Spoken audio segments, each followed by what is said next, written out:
All right, I'm back. It looks like I didn't miss too much. Did you wash your hands, madam? Of course. Well done. Well played. All Did right. you? Nope. I'm a guy, though, so we can get away with it. That It doesn't is... make any sense. It does. If you do it properly, you don't actually touch anything that would require cleaning. Same thing for girls. Don't you have to wipe? Come on now. And yeah, if you do it correctly, I hope you're not wiping with your hand. Ugh. All right, well, got a lot of other things to discuss later.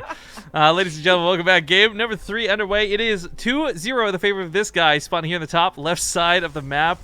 It is going to be Evil Genius's HuK. The bottom left as the blue Zerg, it's Exile 5's PiG. Now, of course, again, just reiterating because some people are still filtering in, I guess checking out all the streams.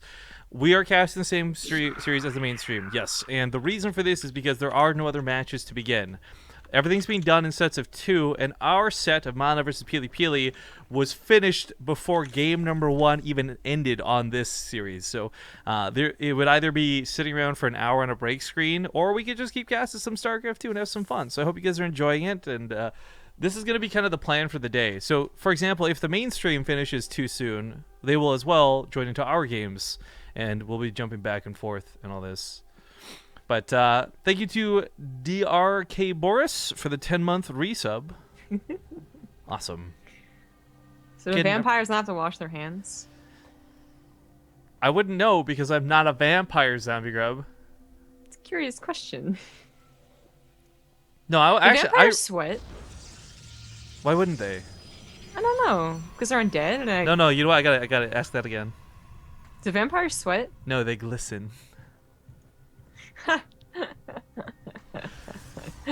But anyways, you wonder why I say Zombie Grub's got a stoner laugh? It's moments like that, I swear to God. But anyways, so HuK and PiG, once more. I've got nothing against PiG, but we've seen him struggle on his streams with Protoss. Kind of made jokes about HuK and when it comes to balance discussion and all this. But at the end of the day, it really comes down to, like, I do not feel in any...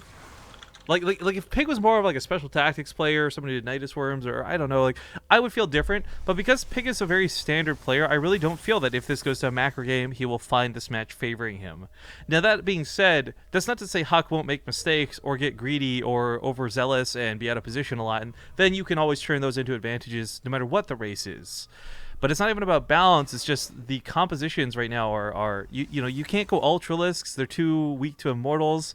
Mutalist tech swaps have been catching a lot of Protoss players off guard, but we don't see PiG really err on that side of ZVP. So I love PiG, and I'm hoping for the best from him. But this is looking really good for HuK, and being 2-0 up in the series, this guy's got to be brimming with confidence. Yeah. So he has 4 gateways, Toilet Council, researching those resonating glaives, and then a dark shrine to follow up the attack. And he will be attacking with this. It's like how can you go more scumbaggy? You can't. You've done it. You've done it, HuK. Congratulations. Oh, no. We've seen Proxy Stargate with a hidden blink into hidden Dark Shrine, so there's been more Protossy things in the world. Okay, well, this is something that is going to be interesting. Resonating Glaives, of course, going to be excellent at killing queens and other such things. A bit of a fake with this Oracle. That's cute. PiG's got to recognize, like, okay, that took a lot of damage from my queen, so it's got to be fake. But that was kind of cool out of HuK to fake this out. Unfortunately, not that this forced out the Spore Crawlers, but he did see PiG go for Spore Crawlers. So he's probably going to be pretty well aware that he can't just cheese in with the DTs, and they'll have to actually make him either Archons or fight with the army, you know? Mm-hmm.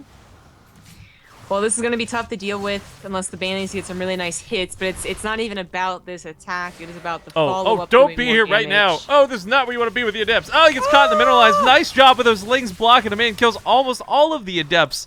Well handled. Very well handled from PiG. Yeah. Well, that was a little poorly handled from HuK, too. Yeah, well, but nicely done for PiG. And this is where you would still want to be attacking a little bit with the Adepts, even just 1 or 2 in the mineral line, so the GTs have maximum damage potential. But now PiG could have focused entirely on them. However, he just doesn't anticipate them. He doesn't have a lair for an Overseer. He doesn't have too many Spore Crawlers. I think his Natural might be missing it. Yes, his natural is missing the spore crawler. Yo, That's he where the knows DTs are that. going. He knows that too because of that attack he just did. So, Pig is aware of the DTs. He sees the shimmer, and we'll probably lose the base for it. A little unfortunate there. But HuK's not going to kill too many workers. Actually, he gets segment one DT off and just go for the workers while he kills that base. Meanwhile, other side of the map, force field still hasn't been burned, so that natural ramp's not breaking anytime soon. But that was a good snipe. It kind of a freebie, you know? Like if the DTs get out, this one's going to try and do something here, but not going to be able to do too much. Yeah, layer's not finished, so it's only spore crawlers that are going to be available for detection. Just kind of hides at the back of the base, and Pig may have lost track of where it went. I don't know.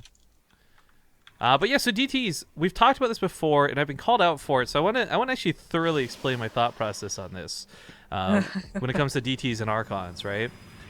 DTs are, in my opinion, cheaper than Archons, and people are making the argument that it's actually not because of the mineral cost, but that's my point.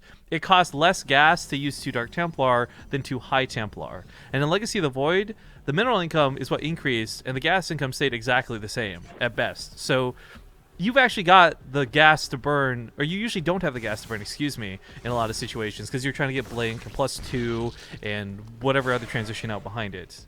So I like having the Dark Shrine for DTs. I think it's pretty cost effective for what the situation tends to yield. But coming into this, the Banelings were great against the Adepts the first time. But breaks his own force field. That's awkward. They won't be so good versus the Archons unless the Adepts sit on top of it. HuK, no.